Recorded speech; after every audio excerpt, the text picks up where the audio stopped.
Summer has been, in the most, a wetter, warmer event across Australia, and the obvious impact in our gardens tends to be bigger, leggier plants. More growth, which probably required more feeding and watering. So when we get to autumn, pruning and getting plants into shape is very important. But the waste you generate is a rich source of nutrients, moisture and valuable soil carbon, so you don't want to throw it away.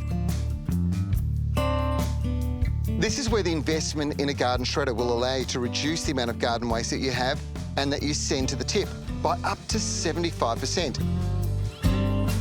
And it'll also allow you to make use of your garden waste and actually give back to your garden. Now, it's been such a warm, wet summer for me that pretty much most of my gardening activity through this period of the year has been about controlling the growth in the garden, which means you get a big build-up of green waste. And putting it through the shredder, breaking it down like this, means that, well, it's a lot better as a mulch. Even better when you throw it into a compost heap, because if you're aerating, you've got the moisture of this and some of the dry material, the breakdown is so much quicker. And that means that, well, you end up with a good compost a lot earlier. The benefit to your garden is only as good as the mix you create, and that's why a garden shredder is important. Oxygen is just as valuable to your compost as the actual ingredients, so shredding your plant matter before you toss it into the compost heap will keep the mix open, allowing air to get in to the microbes, and this speeds up the composting process. A good compost can take anywhere between 3 to 6 months to mature, and autumn is the time to get started, taking advantage of the moist conditions.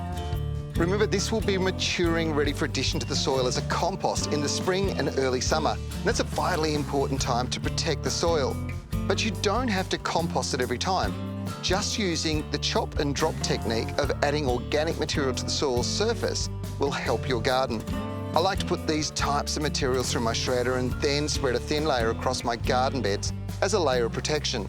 This will then act as an insulator against frost during the winter and heat during the summer. And in case you're wondering, and I'm sure you are, this machine can process branches up to 35 millimetres thick, which is pretty much everything you're ever going to need for your backyard. And of course, you're converting all this green material that took energy to grow, cost money for water and for fertiliser, into great compost for the garden. That saves money, saves your back pocket. Most importantly, it helps the environment.